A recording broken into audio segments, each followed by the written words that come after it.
This coming weekend, we'll meet with Elon Musk and Vivek Ramaswamy, Trump's picks to completely gut the federal government, despite never having worked in the federal government. One of the duo's new targets, the Consumer Financial Protection Bureau. Surprising no one, Project 2025 called for the CFPB to be shut down too.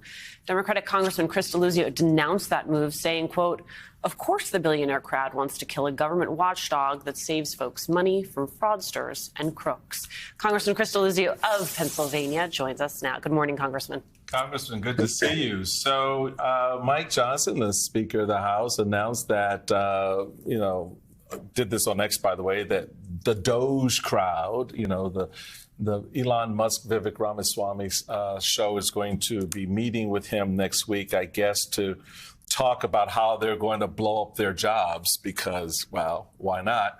How do you see this whole Doge thing playing out, and what exactly can Democrats do to at least let the American people know that when CFPB goes and other agencies disappear, that all the things that protected them, all the things that they've come to rely on in terms of a properly functioning government go away? Well, and it's not just properly functioning government. It's the parts of government that are protecting all of us to keep costs down, to protect us against fraudsters and crooks and grifters. And as I said, it's not surprising that you put a couple billionaire guys in charge of this stuff, and they're going after the exact watchdog that saved the public $20 billion over the last decade or so. These fights aren't new, right? FDR talked about the economic royalists he was fighting back in the Great Depression. If Donald Trump's going to put billionaires in charge of protecting all of us and doing the things that they're going to do to make life more expensive, if that's the lesson they learned from the election, then we're going to crush them in 2 years at the polls, because the American people do not want to get ripped off. They think life is too expensive. And guys like me are going to fight to bring down costs and fight against these billionaire handouts that it seems Donald Trump is going to be doing again in this second term of his. I think you're getting at what is a core tension here, which is a lot of the policies or a lot of the things that, CFPB was able to implement, going after junk fees, going after predatory lenders. Those were some wildly popular positions, didn't matter where you were on the ideological spectrum. Folks don't want to be paying more money to their credit card companies simply for the act of borrowing. So I understand that Project 2025 wants to demolish CFPB because it doesn't benefit their corporate cronies. But there would seem to me to be a political tension in terms of the populist popularity of the things that CFPB actually delivers. Yeah, the credit card fees point you bring up is a great one. It saves people money. It is wildly popular. It's good policy. And yet you've got this billionaire crowd who wants to go after the CFPB for doing things exactly like that, for tackling credit card fees and medical debt. And look, you've got right-left agreement on working with this new president on capping credit card fees. Guys from Bernie Sanders to Senator Hawley in Missouri. That's a weird pairing, but it tells you this is a popular policy, and yet it threatens the profits of some really powerful people and corporations. And it seems like Donald Trump's going to stack his administration with those people. That's the fight ahead. And I think Democrats ought to be looking to folks who are willing to fight for people and against some folks. I often talk about, for too long, Democrats were all about always finding some win-win framing. And you know what? Sometimes there's a villain. Sometimes there's a bad guy, and you got to punch him in the mouth and fight for your people. We need more of that in the Democratic Party. Yeah, it's interesting for me. I mean, having grown up in Washington, D.C., I'm not a big government guy. I'm a small government conservative. I believe in the proper role and function of government. It has a place.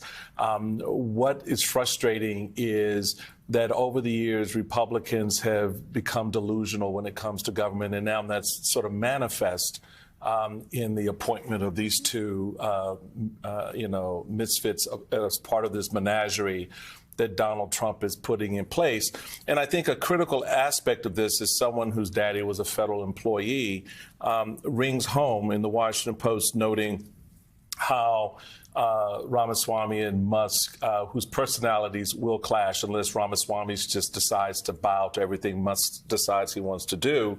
As they put this together, the panel's most immediate impact could be to demoralize the federal workforce and increased attrition, several critics said, an outcome that could hinder critical government functions such as approving permits for businesses. And where something like that takes place is, not just permits for businesses, but to get the checks processed, to get information about your parents' care and things that they need, or for your own personal business. That part of it, Congressman, is the most frustrating when you think so little of the men and women who actually make the government function. And yeah, it can be lopsided and crazy sometimes, but in the main, these are good people who have long careers of public service that is now being degraded and spat upon by the idiocracy. Well, and I'll tell you, there's a good example of this that I've been raising the alarm to my fellow veterans about. I use the VA like lots of my fellow veterans do. Probably 2025, once they continue this privatized march toward outsourcing veterans care. We saw this in the Trump administration the first term. They outsourced all the veterans claim exams. Those companies are making a ton of money. There's very little oversight. That's the model. They want to, look for efficiency on the backs of veterans while they're fiscally, recklessly handing out big tax giveaways to corporations and billionaires. That is an insane set of values that I think mainstream Republicans and Democrats and everybody else don't share. And they want our government to deliver on basic promises like veterans care, like rail safety. I talk about what happened in East Palestine to my constituents and our neighbors in Ohio. That's about whether we're going to tell the railroads there are rules you got to follow to keep all of us safe. I think the American people expect us to do that and expect us to have common sense, straightforward rules that everyone in the economy can follow. You won your seat, a swing district, kept it in Democratic control, even as we saw other losses for Democrats in your state. I want to read this from Penn Capital Star. You don't win in Western Pennsylvania without union workers backing you, you added. And I never took that support for granted. That was central to my economic pitch to voters. And having a strong and vibrant labor movement is not just good for our economy and for workers. It's how we can elect candidates who stand up for those workers. One of the conversations coming out of this past election, of course, sort of Democrats' relationship with those who run the unions, not necessarily the same relationship with workers in those unions. What are Democrats going to need to do to regain that trust?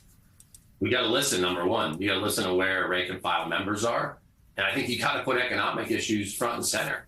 I talked a lot about, not just in this campaign, but in my first campaign, in my first term in office, about making more stuff in America. Senator Fetterman and I put out our Make Stuff Here agenda earlier this fall. We're going to keep working on. That's about bringing home more manufacturing, bringing our supply chains back, and strengthening union protections on the job. People want good, solid jobs. They want life to be affordable. They want to think that if you work hard and play by the rules, the American dream is yours. If we ever lose sight of that, my goodness, we lose, I think, one of the greatest parts of this country. We can't. And I think for too long, lots of Democrats put other things center and forward, and that's fine for most campaigns, I guess. But you want to win in the Rust Belt, you want to win in Western Pennsylvania, you better be able to win union workers. You better have a strong economic message to folks.